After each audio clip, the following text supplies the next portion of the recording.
Hey y'all, it's Hope here, bringing you Perspective with Hope. Be sure to like, share, and subscribe. I thank y'all for your support this far, and I just ask that you guys keep on supporting this process and this content.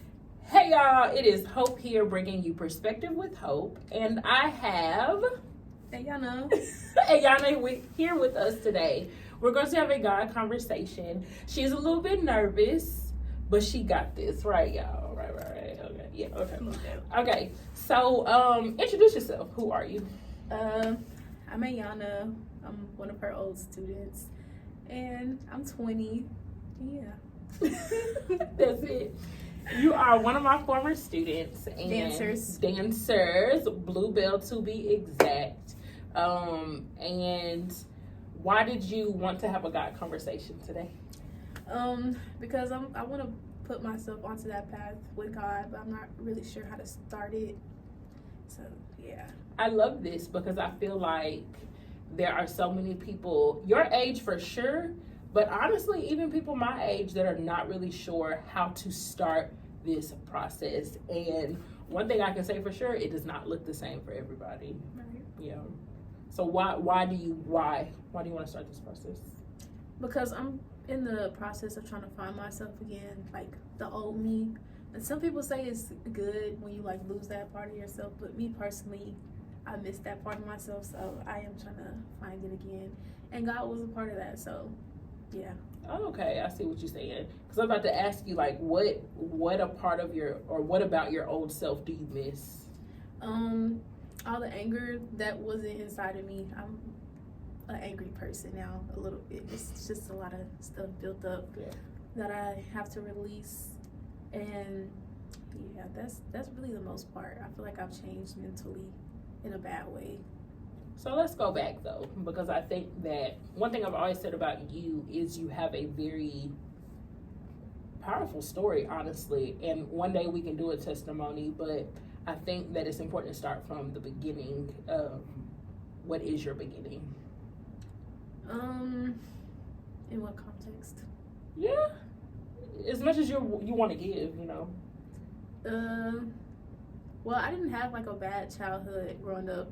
There was some stuff that you wouldn't want to witness as a child, like little traumatic situations, and they grew to be a little bit more as I got older, and that kind of altered my brain too, and how I am mentally now. Like, I just feel like I became a tough person because of the stuff that I went through. And yeah, I don't want to be as tough as I am. I just want to be in that vulnerable state again, especially like on my Christ journey. Yeah, I think a lot of people can attest to that. Like, it is my belief that the enemy tries to strike children with trauma. Mm-hmm. The earlier he can get you, you just get off track a little bit, right? Because now you're trying to figure out, well, why me? Yeah. Why am I in this situation? And you start to blame yourself, like, what's wrong with me? Why did XYZ happen to me? And now it starts to become really just self-centered, when as a child you're supposed to really be discovering the world, figuring things out, intrigued by different things. And now you're so consumed with self and trying to figure out, well, what's wrong with me? Mm-hmm. And so I think a lot of people can attest to that, because realistically, who want to be hard? Right. Especially a woman. Yeah. And I think Black women just get this rep in general for always being tough and angry and mad and just... No. And who wants to be like... No one wants to be like that. Mm-hmm. Nobody wants to be like that, okay? So I think that, a lot of people can relate to that. Okay. Anything else you want to share about just your beginning? I think it was interesting we talked about your choice to get baptized. Tell us about that. I got baptized when I was I feel like it was in middle school. I feel like it was elementary. Mm-hmm. Maybe like 5th grade, 4th grade, I'm not sure. But I was really young. And I really felt proud of doing it because I was really close in my relationship with God. I grew up in church, grew up with a Christian family. So, yeah, and for my granny to be proud of me, that's all I've ever wanted, just my granny being proud of me. But, yeah, I feel like being baptized is something that really pushed me to be like closer to God and like want to just spread that spirit. What's the word? Spirituality? Yeah. Okay. I'm like, I don't know what you're going for, but okay. Yeah. But I've always been that kind, sweethearted girl. So like being baptized is kind of the cherry on top. Cherry on top. Okay. And I really like that because, you know, not everybody has that story. A lot of people don't grow up in church, believe it or not. And so we're kind of like the lucky, I don't want to say it the lucky ones, but we're blessed to be able to grow up in church and have some type of relationship with God, and at least we know about him. But a lot of people don't even know about him. Not really taught about it. Yeah. So, Granny, I know you're Granny because that was the point of contact when with you. But you also have siblings, and you're not necessarily the oldest, but I know you as the one that was kind of like, you basically, you big sister, like you mama basically in a lot of ways. Tell us about that. So being the oldest, it is hard. It's like everything is kind of on you. And I was the oldest for a minute before I met my older brother. But that kind of took a toll on me too, because it's like me being the oldest, I do want to be that provider and the person for my siblings to come and talk to. But it's like after a lot of stuff happened in life, it's like I didn't really know how to be there for them emotionally. And that's another reason I really want to connect with God again and just like bring that soft side out of me, because I really hate just being really hard and not even knowing how to connect with my emotions. Yeah. But yeah, being the oldest isn't for the weak. And I'm the baby, so my life is just, you know, oh, she the baby, she's spoiled and she get what she wants. And it's 9 of us. Woo. Yeah, plus me is 9. Yeah. Okay, and so, I mean, just watching you grow up, I like to talk about this because not a lot of people get to see a person grow up. And so I got to see you from 9th grade to 12th grade. And like you honestly did go through a lot. 9th grade, I was like, girl. But we worked through that, and somehow you ended up on my dance team. Somehow, because you're really talented, but you know I care about work ethic too, and so Ayana's very talented, but she is also very much, you know. I have my moments. Yes, okay. A lot. And so but it when you get to know a person, you understand, and I think being a teacher, it really helped me to see that I get to see how you show up, but also because there's a support system and I can talk to Granny or whoever I need to talk to. Now I know I'm privy to more information. She's showing up like this because all this is happening at home or whatever, or all this has happened in her past. I'm like, oh, okay. Now I can see how not only how she shows up, why she shows up like that, and how I can assist, you know, or support that. But as you know, I was never a teacher that was like, oh, it's okay. I'm like, okay, let's go. Like, this happened. And I feel like that's why a lot of people really kind of gravitated to you, because you didn't really beat around the bush. You said what it was and how it is, and I appreciated that a lot. Not at the moment. You ain't like it at the moment. At first, but then I realized, like, no, she's really coming from a good place, and she care about us. But a lot of us, we was like, ugh, Croc is so mean. but like I was telling you in the car, like, I come from trauma too. Mm-hmm. And I am a success story in a way that trauma could not hold me down. Right. So whenever I see you guys, I can, y'all don't know my details, because at the end of the day, y'all were children, it's not your business. But I come at you because I overcame what you were going through, you know, and it may not be identical, but trauma in a lot of ways is trauma. Mm-hmm. Trauma is hard. There are some kids that you know that didn't have trauma. And I try not to dwell on my situation for real, because it's like people going through way worse stuff in the world. And my granny, she said the same thing. Like, I know at the end of the day, I'm blessed. I have went through some stuff that you wouldn't want to go through. But at the end of the day, I know I'm blessed. And I have a loving granny. I have a house over a roof over my head, food, clothes, a job. So yeah, I don't really try to dwell too much over the bad stuff. Yeah. And just move forward. And I think that's always a great way to look at it, because some people literally don't have that. Some people don't have a mother of nothing. Mm-hmm. I've had students where they were the parent for real, and so we can look at our situation, and I think we have to be careful with like, oh, it could be worse, or somebody has it worse, because that don't excuse it hurt. This situation sucks still. Yeah, people got it worse, and so sometimes we like feel guilty about feeling bad. Yeah. But like, your stuff is your stuff, and it hurt. Yeah. And that's for real. That ain't no, it hurt. And so I think, I get it, but like, it hurt, and it's okay to cry about it, and it's okay to be upset about it. What's not okay is to let that anger keep you from God. Yeah. And then like having to push through, that's kind of the worst of it. Like the time we had a show, and I found out my papa passed that day, and I didn't really know what was going on. He told me it was time for me to go home. I was like, oh my God, did I just get cut? And I got home, and it was family there. It's probably like 5-6 people there. I'm just smiling because I'm like, are we having a party? And I look over to my right, and like my papa was gone. And so me telling you like I didn't want to do the show anymore, I kind of like felt bad, because it was like I wanted to push through and actually do it, but at the same time sometimes you're not strong enough. Yeah. And you got to do what you got to do. And I think that I remember that day that happened, and I remember that, and I think at that point in my life as a teacher, it was very important to me.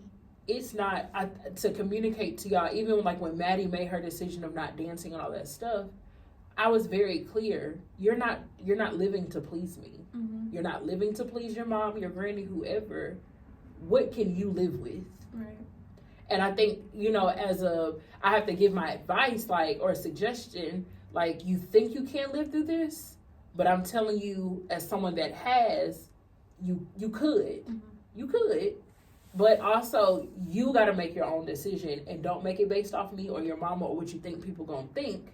You make it based off of yourself. And I think, and just for context, getting cut is like, we've been rehearsing, we got the dance together, and you still look crazy. You cut. You can't dance. I'm sorry. You're out of there. Okay? Up until the show, you could get cut. And so it was the day of the show, and she thought she got cut, but no, Granny called and, let me know what was going on, and I just, Yeah, and I got in the car with my cousin, and they were just having a full-blown conversation. Like, everything was fine, so it was just real unexpected. But at the same time, I saw it coming, because he was sick. Yeah. So it wasn't nothing to like, oh my gosh, this is so crazy. Yeah. But, yeah. But you made it through, and that's the beauty of it, is like, we think we can't get through stuff, but we can. And I think where I am with you guys is to get y'all to see you can get through because of God, because you have that foundation. Because I know people who didn't have God and lost someone that was really close to them, and they turned to drugs, or they turned to alcohol, they turned to something that took them out. Yeah. But you're still here through a lot of different things that a lot of kids don't go through, because you had God, And earlier in the car, I asked you, do you believe that God has been taking care of you? Mm-hmm. What was your answer? That I'm not really sure. I'm real big on signs, and I try to pay attention to them, but at the same time, I feel like I'm being disobedient and not really looking close enough. Like, there have been signs that's like right in front of me and real clear that I've ignored. So yeah, this time around I'm just really trying to pay attention. But sometimes I just be confused, like, is this really my sign? I just really want like a clear sign. Yeah. Hey, this is your sign. But it don't really work like that. You just gotta really open your eyes and pay attention. So yeah. And I'll say this, because I've been in those situations where Legit, I'd be like, okay, this can't be the sign. And it really is. Mm-hmm. I'm like, this can't be the sign. And I tell God, like, I be straight up. You know your child. You created me. You gonna have to spell it out. Like, I need to see writing in the sky. Like, this is what I want you to do. And like you said, it don't work like that. Sometimes he will be funny and like something will happen, right? And you like, okay, I know that was God. Throw you off a little bit. Yeah. But a lot of times you just, like I was telling you earlier, you got to get in his word. Because when you get in his word, you'll learn the different ways he communicates, right? I've been in situations. Have you ever been in a situation where you just somewhere and someone just knows something about you and they say something? No. So I've been in situations like that. Other people may not have. Have you ever had dreams that were very clear and it was like, okay, this stands out for some reason and I can't stop thinking about it. Like deja vu a little bit. Okay, maybe. Maybe. I don't really fully understand deja vu. Like, we all deal with what they call deja vu, but I don't know. I don't see nothing about it. It don't say deja vu in the Bible, so I don't know what that is, right? Yeah. But it's just so many different ways God communicates, and one of the biggest ways to me, God is funny. I'd be like, wow, God, that was funny. Like, you funny. Like, I might say, like, oh, I want XYZ. And he give you that, but it be in the funniest way. And it's like, okay, God, you're funny. Yeah. But I think the biggest way, if I couldn't tell you nothing else, and we kind of talked about it, get in his word and learn about how he talks, you know, because he does have prophets where someone might come up to you and just happen to know. Well, be careful with that because there are other people that be using demonic spirits. Yeah. So be very careful. But you'll know if you read your Bible what it says about prophets. The words will not fall to the ground. Like it will come to fruition or whatever, or just different things, and it'll be biblical, you know. So just being careful with that. But yeah. So where are you with God right now? Be for real. It's okay. I don't know. Like I said, I am trying to get onto that journey with him again because I'm not there as much as I was when I was younger. Yeah. And I'm not going to fully blame that on, I work on Sundays or nothing like that, because if I really wanted to get into that, I would. And I am real soon. What's real soon? Like today or? Yeah, real soon. Tomorrow. Okay, we can work. I'm gonna call you tomorrow and be like, okay, what you do today? Gotta start reading my Bible. Okay. I literally have my Bible just sitting on my fridge. And I just be thinking sometimes, like, I need to read my Bible. And I'll sit down and start watching TV. So that's so, like, I need to stop being so distracted. Yeah. Yeah. Yeah. And I mean, it happens, right? So essentially, you want to get close to God. You're just not ready to start. I don't think it's that I'm not ready. I think it's that I'm scared. And that's something that you're not supposed to, I know you're not supposed to, like, be scared. And it's not that I'm scared of God or anything like that. But I'm scared of, like, actually turning to him and actually, like, doing what I'm supposed to do and kind of rewinding and going back into my old habits. You're scared that, like you said, and I'm going to say it in a different way, but you want to be close to God, but the fear, essentially, you don't think you're ready to give up everything else. Yeah, sadly. Yeah. And that's okay. Like, people be there. Like, I've been there, right? Like I was telling you earlier, we assume that these preachers, pastors, teachers, like all these people that we see plastered on TV has always had it together, but everybody has a story. Yeah. And your story, how it unfolds, is going to speak to somebody, right? Like I told you, y'all knew me as your teacher, so you knew me as like this professional person. But I didn't always have it together. Even while I was teaching y'all, I was doing things that I should not have been doing, right? And living in the world, and I have finally come to a point where I don't want to live in the world anymore. I'm good. We good. I've learned too many lessons, dealt with too much stuff that I'm just not interested, right? Yeah. And when you had asked me, I think you asked, do I think Christians are boring? Yeah. I don't think it's boring. I feel like it's peaceful. And you don't want no peace? Yeah, that's what I'm saying. I do want that for my life. So, like, when you say all the partying and stuff, you don't really care for it. I don't either, but it's just like, I know from time to time it'll happen. But I do. How often do you go to parties? In my life, not at all. Like, unless my friends send me a little flyer, hey, you want to go here? Most of the time with my hair done, which is rare. But I'm not really a party person, but we do get out or have our own little get-togethers and drink and stuff like that. But so tell me, what are some things that you are afraid of letting go, or that you would drift back to? Relationships, unhealthy relationships. Okay. Drinking. I'm not a smoker at all. Parties, and that's pretty much it. Other than that, I feel like I don't do nothing. Okay. Now, drinking. You say drinking. How often do you get drunk? I get tipsy. I don't get drunk. Okay. All right. So that's not too far gone. Mm-hmm. How often do you get tipsy? When there's alcohol involved. Yeah, like at a party. Okay, and we took. How often do you go to parties? Not often. Not often. So it's like it should be easy for me to just give all that up. It's not even about giving it up, right? Mm-hmm. Because I believe, now I could be wrong, and y'all can put this in the comment section, right? Because I do want things to be biblical. He tells us not to get drunk. Mm-hmm. Okay, you're not there. You don't get drunk. You get a little tipsy. I think be careful with that as well, right? But you go to parties, right? Which I don't believe there's anything wrong with going to gatherings, but it's how do you appear at these gatherings, right? Are you, and not only that, like, is this a space where you can shine your light and look set apart, right? Mm-hmm. So for example, if I'm invited to a birthday party and they're going to be out till 2:00 in the morning at the club, short dresses, and, doing all the, like, doing mate calls at the end of the day, mating calls. If they're going to be doing that and I'm sitting here, I don't want to mate call. I'm not trying to mate. Yeah. So I'm not, you know what I mean, right? I'm not doing all the things to gain the attention of a male, right? I'm not interested in that.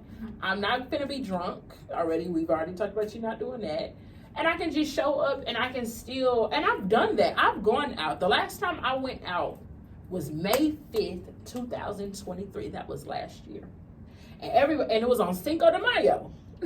Everybody drunk, having a good time, and I'm not drinking. I'm not partaking in I'm not twerking, none of that. And I'm still having a good time. Yeah. Like, I'm, rapping a song, whatever it is. I'm not cussing. I'm not doing all of that stuff. Oh, that too.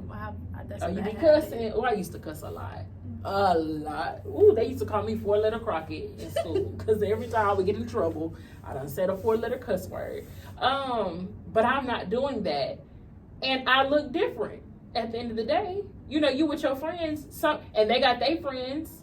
And even that day, I would be for real. It was a man that was like, "Oh, you acting, you're like, but I'm still having fun." Mm-hmm. I wasn't reserved. I was still loud. I was still Hope, but I'm not looking like everybody else. Mm-hmm. And that intrigued people.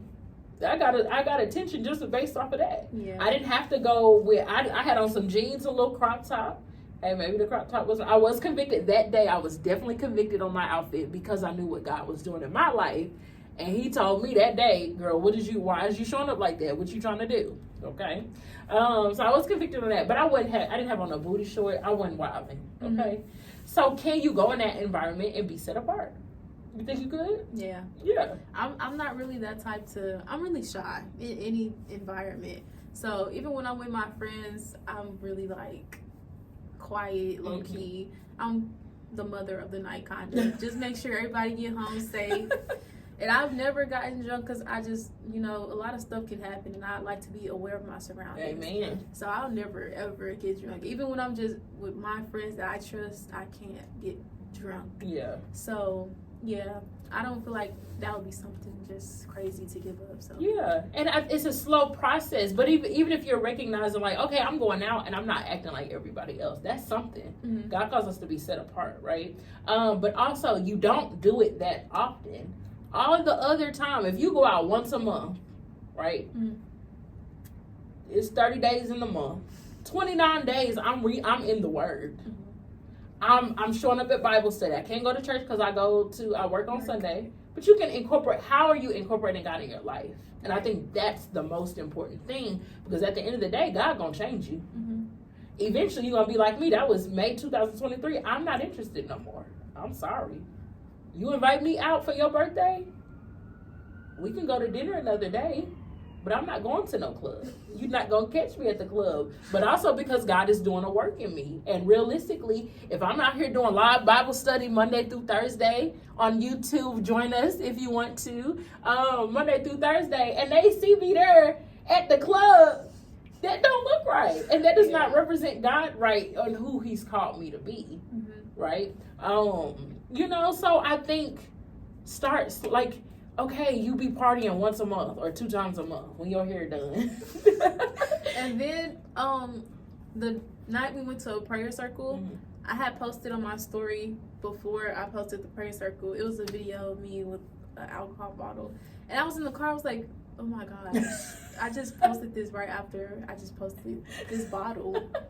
And I'm like, that's backwards. I can't be doing that. So, yeah.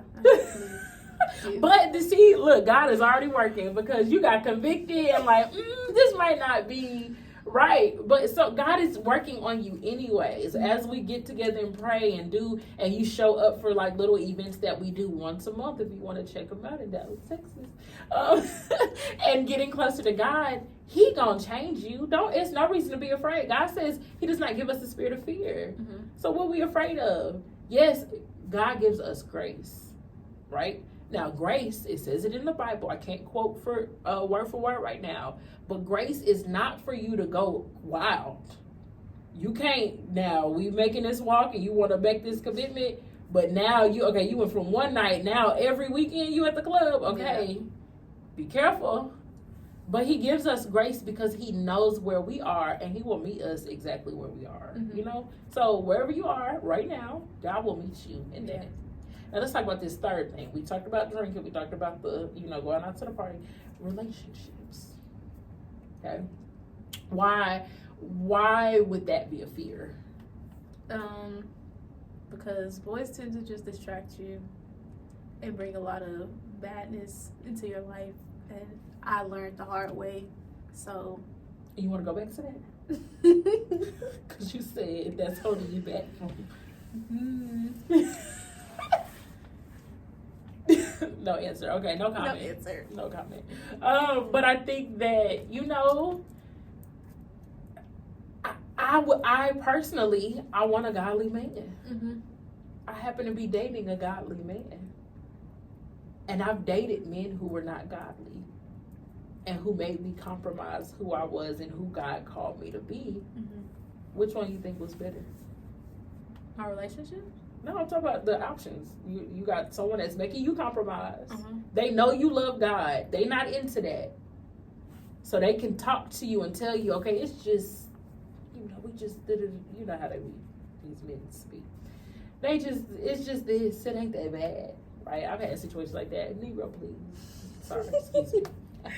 But you have this situation like that, or do you want to be with a man who loves God too and is trying to figure it out too? Yeah, I do.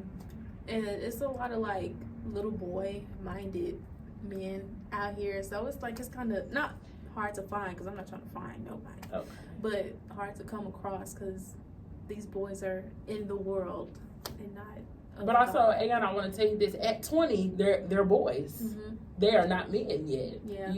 Age, like, I guess culturally, is like, oh man, they are literally boys. And at the end of the day, you trying to be with a boy or a man? A man. Because you trying to be. And it's always told like, oh, women mature faster than men. But I just be feeling like, women can have this mature mindset, and so can them. But maybe they develop a little slower. Now they definitely something a little off. Just kidding, men. I love you guys. But there are, I know men, and I've met men, they're rare, but that's why God calls us to be set apart. Because guess what? When men see you, they're like, there's something different about her. Like, she not out here singing Sexy Red.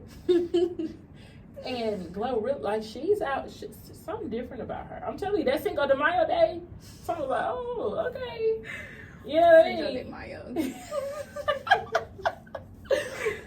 but you being set apart, you're going to draw someone, and it's not even about drawing, because at the end of the day, you should hopefully come to the realization that I want what God wants for me. Just like God created you with a purpose and plan in mind, He created a man out there, same thing, that is specifically made for you, you know? And I've gotten to a point where I don't want nothing that God don't want for me, because I've been there. You know, you're young.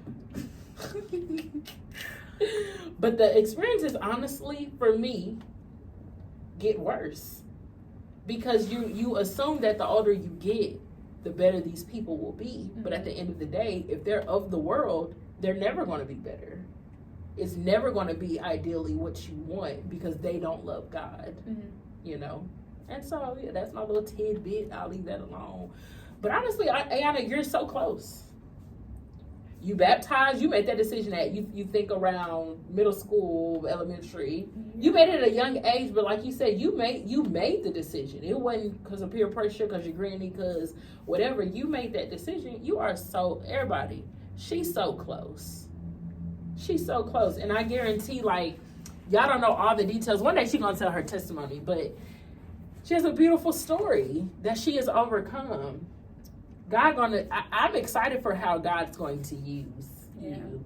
And I'm still working through certain things, but I feel like I've grown a lot in a little time, if that makes sense. Yeah. So I'm proud of myself. Yeah, I'm proud of you too. And it's a day, you got to take it day by day. You know, it's a hymn, Sweet Jesus. One day is all I'm asking, Sweet Jesus. You take it day by day. And every day you make choices every single day. Like, you can make a choice to scroll, or you can make a choice, let me go to the Bible app and scroll. You know what I mean? And get into the word a little bit. And God will just come into your heart, and I promise you, the transformation, the change, you'll look back and be like, dang, wow, I've come a long way. Yeah. But you'll never know if you don't start, you know? And so I'm very excited for where God is going to be taking you. You know? And I'm very a person who says if a lot instead of like manifesting it. And Erica, she's always been so big on that. Like, if I say if, she's like, no, you will. Like, you will get this will happen. And yeah, I'm just really big on like not wanting to, I don't know how to explain it, but I just be scared to manifest something to my life and then it not happen, you know? And I want to be careful about this word manifest, because essentially what she's talking about, or the idea of manifestation, is I speak like I will be, like, say I will be a teacher one day, right?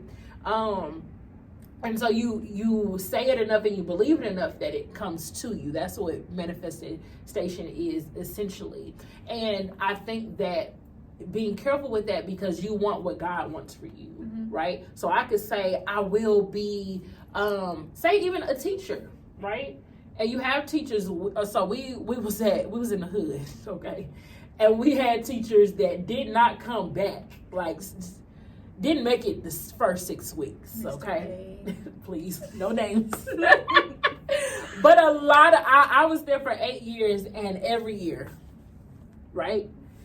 And so essentially you want to be where God places you. You want what God wants for you. So manifestation, but just being in God's will. Like, you said it yourself, and I see it, and you can use, that's to me a sign, right? I said that one day you're going to be writing books, right?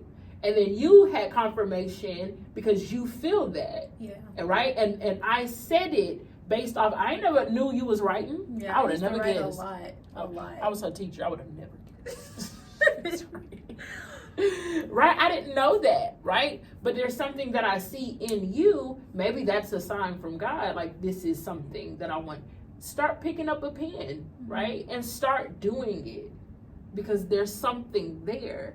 But you have to also think about what God wants from me. I only want what God wants from me. Right. I've been in situations, we won't even go into detail, where I have manifested a relationship thinking that this is what I need and da da da da da. Relationship from hell. Okay. You got to be careful because you can manifest it and it'll come quick. That whole manifestation, it'll come quick. Just not how you thought. Just not how you thought, and the way Disguised as something. That's what I was getting at. It came straight from the devil, right? When you're talking, if you're not talking to God about what you want, and a lot of times you can be talking to God, because I was praying. I don't be doing that whole, I'm not into the manifestation thing. I'm not into the devil worship and witchcraft and all that stuff. I'm not into it.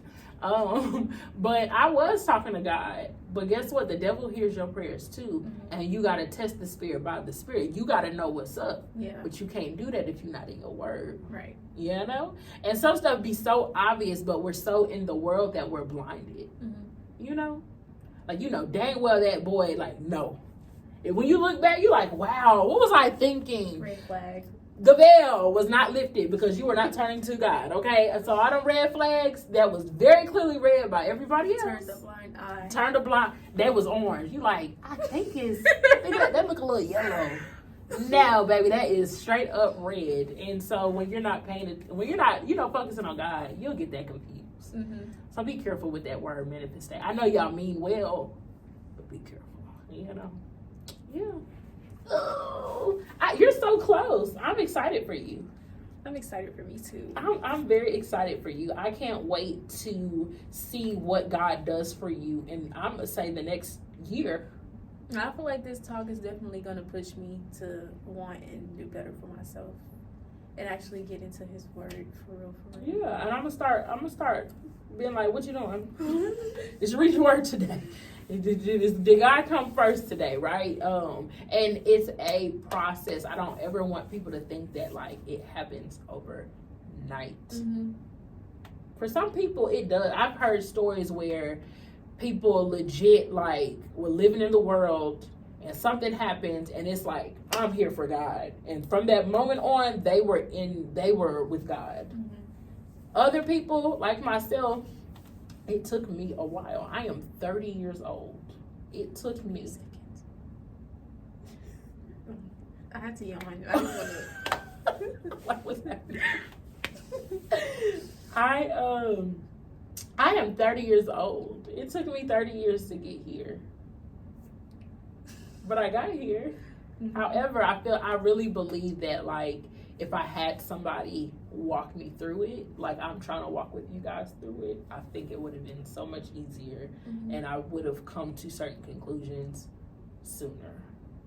You know? So yeah. I just pray that all of this is helpful in a way that you look back 2 years from now and be like, okay, not even me, but what God did for Miss Crockett, God showed up and God moved had been moving in my life. I want y'all to realize God has always been moving in your life. Even in the darkest hour, He was right there protecting you. Even if you didn't know it. And so God is there with you. And look at what God did because I turned to Him and didn't, turn away. I don't want y'all to wait till 30. I don't want that for y'all. Because then I'll be 40. Oh my God. But I don't want y'all to wait till 30. I want y'all to be on track now. Like, let's go. Let's do it. How the way I coach y'all as dancers is spiritual coaching now.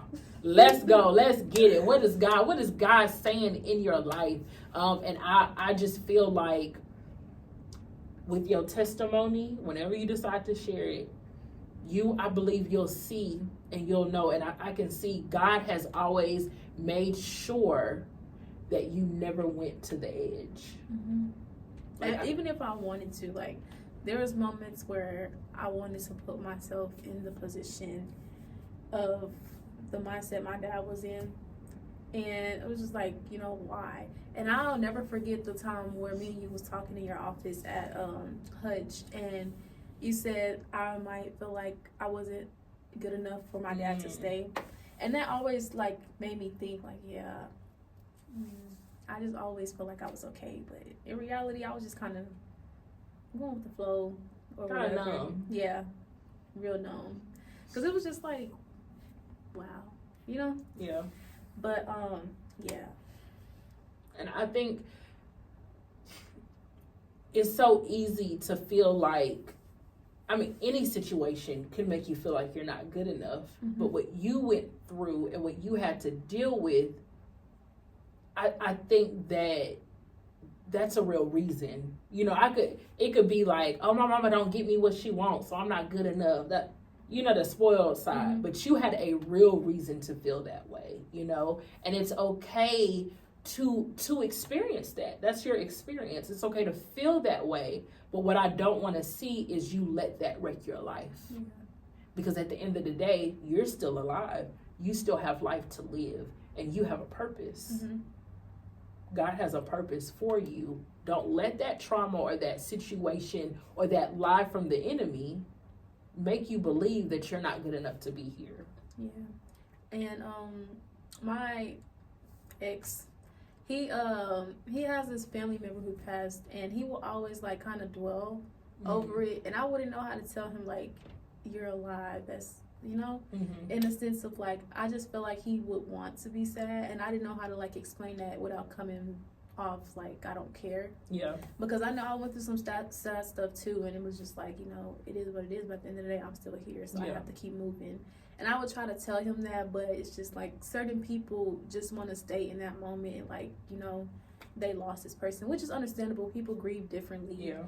But yeah, I didn't really know how to explain that you just have to live for you at this point, or for that person that you miss a lot. But yeah. And the reality is like, yeah, you have to live and keep moving for you, but also because you were literally created for a purpose. Mm-hmm. There are people that you are going to save because of your story, you know, where they can't, like in that situation, like you might not have the words now, but I guarantee the more you get it connected with God, He's gonna give you the words. And there, like I explained at one point, I think like during a live Bible study, most people know I haven't really shared this story in detail, but I was molested as a kid. And there was a time at school where like students would just draw to me and share that with me. I didn't ask, I didn't pry. A lot of the kids I didn't even know, but there was a reason why I was planted there, because they're dealing with it right now. I've been through it. I know how to handle the situation. I know not necessarily what they need, because everybody needs something different, but I know how to approach it, and I know how to attack it. Whereas they might tell someone and they just be like, oh, okay, well, you know what I mean? Like, I knew how to manage it, because right then they may not be brave for something. Drew them to me. They wanted to get it exposed, and sometimes it's scary, but let's expose it, because you deserve to be protected. You deserve to not have to deal with this anymore, right? And so there might be a season where people come to you about this thing, and it's going to teach you, how do I talk about this? How can I help other people? You know, and so I see that. I believe that. Like you said, you always had a hopeful and kind spirit. All that stuff, God gonna use. All the trauma, all the things, God is going to use for His glory, right? But you got to take that step. And so next week, maybe not this week. You partying this weekend? She gotta think about it. So we go, let's check in. You get your, or maybe I need to send you one, or it's a Bible app. I love it. YouVersion, where they every day it's a verse of the day. Maybe you start there, and then they also have devotionals on there. Start with reading a verse and figure out, like, and you say you like to write about, what does this mean to me? Pray about it. God, I'm about to read this word. I just read this. What are you revealing to me? Pray about it. I used to do that when I was younger, just writing stuff, It's notes. in you. Even if I didn't know what was being talked about, for real, because I was really young, so I would just be doing what the grown-ups was doing, writing their little notes. Yeah. But yeah, it's in you. You already got it. God is good. Look at you. Girl. I'm excited. Yeah, we're gonna do a year video out a year from now, from today, and we're gonna see what God did. I'm excited. Me too. Is there anything else you would like to talk about? Share. Until next time. We love y'all. We thank y'all for joining us as always. Hit that subscribe button. Hit the like button. Leave a comment below. Share how this conversation made you feel. Maybe you want to join in for a conversation. But Ayana, I thank you for reaching out and wanting to do this. I think it's brave to come in front of this camera and know that the information is going to be posted and people are going to be able to see it. So I thank you for sharing your time with me. And I love you and I'm very proud of you. And I can't wait till next year. I'm going to be back for my testimony. Yes! And the testimony, yes. So be sure to like, share, subscribe, comment, all of the things, and join us again. And if you want to join us for live Bible study Monday through Thursday on my YouTube channel, hit that subscribe button and join us Central Standard Time. Thank y'all for watching. See you later.